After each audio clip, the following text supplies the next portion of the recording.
মাধ্যমিকে রাশিবিজ্ঞান থেকে ৪ দুগুণে ৮ বড় কোশ্চেন থাকে দুটো, ৪ নম্বরের দুটো। তার মধ্যে মধ্যমার অঙ্ক কিন্তু আমাদের করতে দেয়। মধ্যমাকে ইংরাজিতে বলা হয় মিডিয়ান। মধ্যমা করতে গিয়ে প্রথমেই প্রশ্নে তোমরা এই ছকটা পেয়ে যাবে। এই ছকে তোমরা xi মানে শ্রেণী এবং পরিসংখ্যা মানে ফ্রিকোয়েন্সি এগুলো দেয়া থাকবে। মানে দেখো 75 থেকে 85, 85 থেকে 95 এগুলো কি শ্রেণী। নিচে যেগুলো দেয়া আছে 9, 12, 27, 30, 17 এগুলো কি? এগুলো হচ্ছে পরিসংখ্যা বা ফ্রিকোয়েন্সি। এই ছকটা কিন্তু তোমরা পাবে। একদম সহজ নিয়মে করব, একটু মন দিয়ে দেখো, বুঝতে পারবে। তাহলে যেটা এই হরাইজন্টালি দেওয়া আছে আমরা ভার্টিক্যালি করে নিতে পারি বা হরাইজন্টালিও তুমি রাখতে পারো। তাহলে একই জিনিস আমরা এখানে করে নিয়েছি কি ভার্টিক্যালি। দেখো প্রশ্নে যেটা দেওয়া আছে সেটা আমরা লিখে নিয়েছি। 75 থেকে 85, 85 থেকে 95 দেখো এটা xi, আর যেটা পরিসংখ্যা সেটা লিখেছি ফ্রিকোয়েন্সি মানে fi, সেটা এই ছকে। একটা আমাদের এখানে কিন্তু কলাম করতে হবে, সেটা হচ্ছে ক্রমযৌগিক পরিসংখ্যা, ইংরাজিতে যাকে বলে কিউমিউলেটিভ ফ্রিকোয়েন্সি, তাই এটাকে CF দিয়ে লেখা হয়। সেটা কি? প্রথম থেকে কত পরিসংখ্যা সেটা আমরা জানবো। মানে 75 থেকে 85 কটা আছে? 9টা। সেটা আমরা কি করব? লিখে নেব। বোঝা গেছে? এবার এই 9 আর 12 আমরা কি করব? যোগ করব। 9 আর 12 যোগ করে কত? বলো? 21 হলো। এটার মানে কি? 75 থেকে 85 9 জন আছে। এই 75 থেকে আবার 95 পর্যন্ত, মানে এইখান থেকে এইটা, মানে 75 থেকে 95 পর্যন্ত টোটাল কজন? 9 জন আগে ছিল আর 12। মানে কিউমুলেটিভ ফ্রিকোয়েন্সি মানে হচ্ছে প্রথম থেকে কজন। বোঝা গেছে?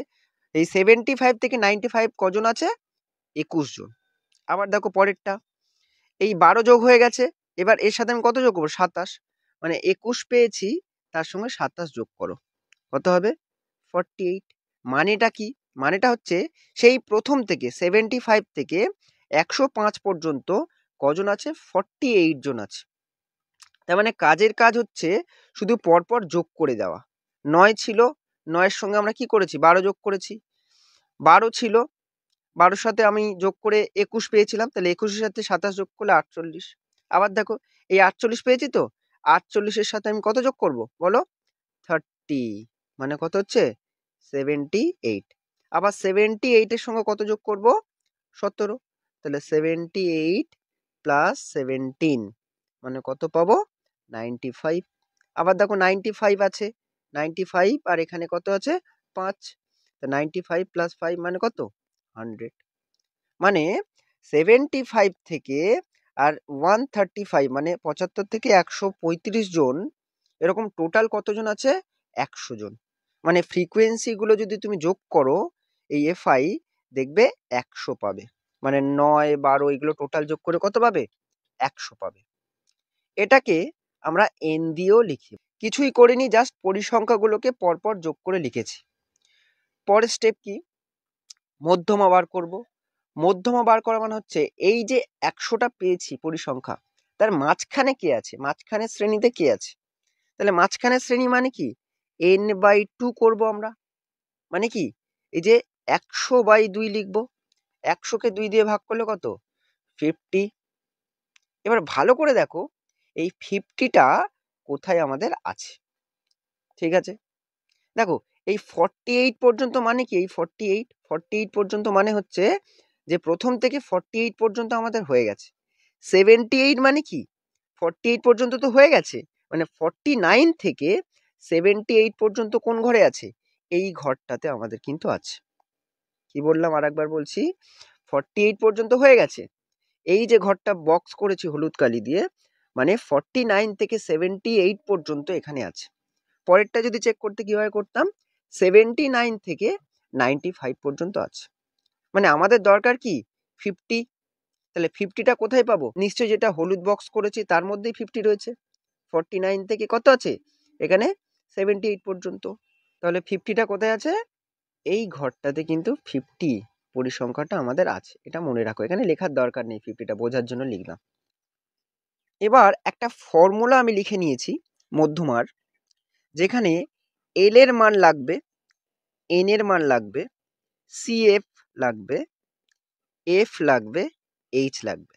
মানে 5টা মান যদি আমরা পেয়ে যাই, এই নিচের ফর্মুলায় যদি আমি বসিয়ে দিই, তাহলেই কিন্তু আমাদের মধ্যমার মান বেরিয়ে যাবে। কিভাবে পাবো দেখো, উপরে এই যে হলুদ বক্সটা করেছি, এখানে এই যে 30টা আমরা পেয়েছি, কোথা থেকে পেয়েছি? পরিসংখ্যা থেকে পেয়েছি। মানে এটাকে এফ এর মান হিসেবে আমরা লিখতে পারি। মানে এফ এর মান আমি কত লিখছি? 30। বোঝা গেল? এফ হচ্ছে 30। এই যে শ্রেণীটা দেওয়া আছে, শ্রেণী দৈর্ঘ্য মানে এদের পার্থক্য 115 থেকে 105, যদিও সবার পার্থক্য একই, প্রত্যেকটা থেকে মাইনাস করে দেখো আমাদের কি প্রত্যেক থেকে একই পাবে শ্রেণী দৈর্ঘ্য, 10 করে পাবে। মানে 115 থেকে 105 যদি বাদ দাও কত হচ্ছে? 10। এটা হচ্ছে আমাদের কি এইচ এর মান। তাহলে এইচ এর মান কত আমাদের? 10। তাহলে এইচ এর মান হচ্ছে 10, এইচও পেয়ে গেলাম। বাকি পড়ে আছে এল, যেটা আমরা চুজ করেছি যে বক্সটা, এই যে ছোট মানটা আছে নিম্ন শ্রেণী সীমানা লোয়ার ক্লাস, এটাই হচ্ছে আমাদের কি এল এর মান। তাহলে এল এর মান কত? 105। এলও পেয়ে গেলাম কত? 105। পরিসংখ্যাগুলো যোগ করে যেটা পাওয়া গেছে, বা শেষের সিএফ মানে একদম শেষে, এটাকে আমরা কি ধরেছিলাম? এন এর মান ধরেছিলাম না? তাহলে এন হচ্ছে 100, বা n/2 কত ডাইরেক্ট লিখবো 50, বা এন এর মান লিখে রাখো কত? 100। বাকি পড়ে আছে সিএফ। সিএফ হচ্ছে যে বক্সটা, হলুদ বক্সটা ধরে আমরা কাজ করছিলাম, তার উপরের সংখ্যাটা, মানে এইটা কিন্তু আমাদের সিএফ এর ভ্যালু হবে। যে বক্সটা চুজ করবে সেই বক্সের উপরের ভ্যালুটা আমাদের কি নেবো? সিএফ হিসেবে নেবো। তাহলে সিএফ হচ্ছে 48, এটা হচ্ছে সিএফ এর মান। তাহলে সিএফ এর জায়গায় লিখছি 48। আর কিচ্ছু দরকার নেই, শুধু মানগুলো বসিয়ে দাও, অঙ্ক শেষ। এল, এল এর জায়গায় কত বসাবো বলো? 105 প্লাস n/2, n হচ্ছে 100, 100/2 মানে কত? 50, ডাইরেক্ট লিখছি।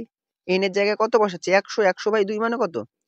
50, মাইনাস সিএফ হচ্ছে 48, বসাও, বাই এফ, এফ এর মান হচ্ছে 30 বসালাম। তার সঙ্গে কত গুণ করব? এইচ, এইচ মানে হচ্ছে শ্রেণী দৈর্ঘ্য, সেটা কত? 10। দেখো কত হচ্ছে?